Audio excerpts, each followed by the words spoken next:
توی این مسئله یه تیر داده شده که معادله بارگذاری روی تیر رو داده، برابر با W0 ضرب در X الوم به توان 1/2 یا رادیکال X الوم. سوال میگه که معادله نیروی برشی و گشتاور خمشی رو در طول تیر به دست بیارید و بعدم ماکسیموم مقدار قدر مطلق ماکسیموم مقدار گشتاور خمشی رو مشخص بکنید. خب میدونیم که برای پیدا کردن معادله نیروی برشی و گشتاور خمشی میدونیم که نسبت دی وی، دی نیرو به دی x بایستی برابر باشه با مقدار W یا اینجا منهای W رو به پایین هست. پس دی وی رو اگر بخوایم در نظر بگیریم میشه منهای W رو معادلش رو داریم، میشه منهای با W0 ضرب در X الوم، منهای با W0 ضرب در رادیکال X الوم. خب X الوم، رادیکال X الوم رو به این شکل می‌نویسم: X به توان 1/2 X به توان 1/2 تقسیم بر L به توان 1/2، برای اینکه راحت بتونم بعداً ازش انتگرال بگیرم. خب این میشه ضرب در دی x، این میشه مقدار دی وی. خب میتونیم از این مقدار بیایم و انتگرال بگیریم. اگر انتگرال بگیریم وی میشود اعداد ثابتش که منهای W0 تقسیم بر L به توان 1/2 هست، ضرب در x به توان 1/2 انتگرالش میشه 3/2 x به توان 2/3 x به توان 3/2 ضرب در 2/3 x به توان 3/2.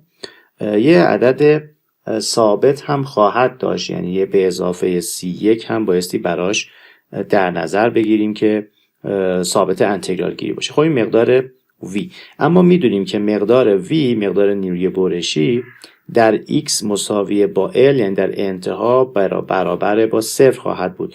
خب میتونیم این مقادیر رو جایگذاری کنیم و مقدار ثابت انتگرال گیری رو به دست بیاریم. در X مساوی با L مقدار V بایستی 0 باشه، پس 0 برابر با منهای W0 تقسیم بر L به توان 1/2 L به توان 1/2 ضرب در 2/3 L به توان 3/2 به اضافه C1. خب مقدار C1 میشه چی؟ مقدار C1 میشه 2/3 W0 L، 2/3 W0 L به توان 1/2 و L به توان 3/2 با هم ساده میشه L به توان 2/2 میشه 2/3 W0 L. پس مقدار C1 شد 2/3 W0 L. حالا بریم سراغ M. میدونیم که مقدار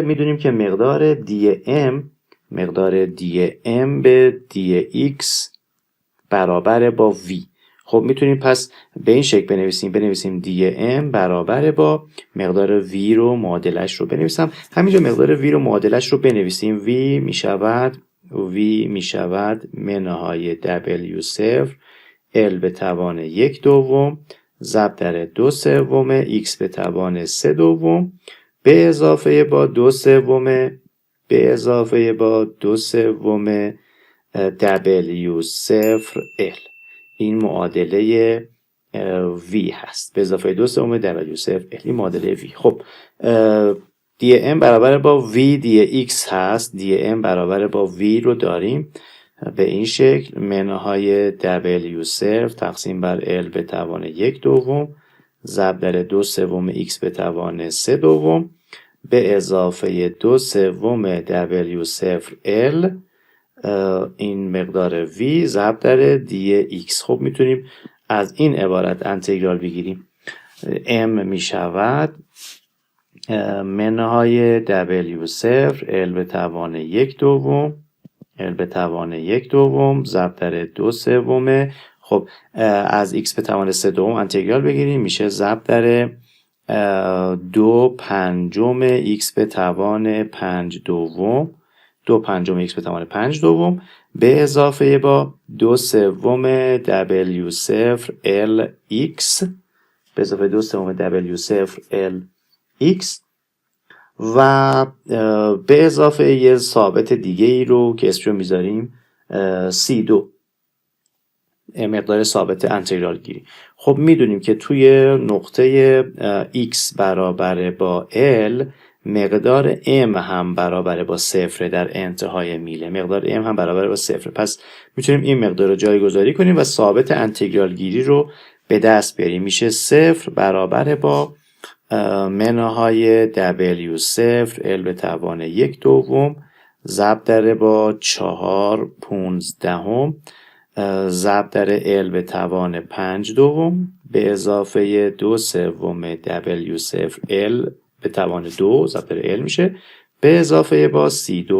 خب میتونیم مقدار C2 رو ببریم اون سمت تساوی و یا این عبارت رو ببریم سمت دیگه تساوی و سادهش بکنیم. پس C2 میشود W0 4/15 W0 L به توان 2. این دوتا رو با هم ساده کردم منهای با 2/3 W0 L به توان 2. خب یعنی 4/15 منهای 2/3 اگر فاکتور بگیریم 4/15 منهای با 2/3 می شود منهای 2/5. پس C2 می شود منهای با 2/5 W0 L2. خب پس میتونیم مقدار رابطه M رو به این شکل بنویسیم. M می شود منهای 4/15 از روی این رابطه دارم می نویسم L برابر با منهای 4/15 W0 تقسیم بر L به توان 1/2 X به توان 5/2 به اضافه با 2/3 W0 LX منهای با 2/5 به جای C2 مقدارش رو جایگذاری میکنم منهای 2/5 W0 L2. پس این هم معادله M به صورت کامل با در نظر گرفتن ثوابت انتگرال. قسمت بعدی صورت سوال میگه که مقدار ماکسیموم M رو پیدا کنید. خب ماکسیموم مشخصه که تو نقطه X مساوی با 0 اتفاق میفته وقتی که کل بار باعث گشتاور توی تیر بشه. خب میتونیم توی رابطه M مقدار X رو 0 قرار بدیم. اگر مقدار X رو 0 قرار بدیم M چه به دست میاد؟ این قسمت اول هست میشه، این قسمت دوم هم هست میشه و مقدار M به دست میاد منهای 2/5. البته چون صورت سوال گفته قدر مطلقش رو پیدا بکنید میشه 2/5 W0 L2 مقدار ماکسیموم گشتاوری که داره به تیر وارد میشه.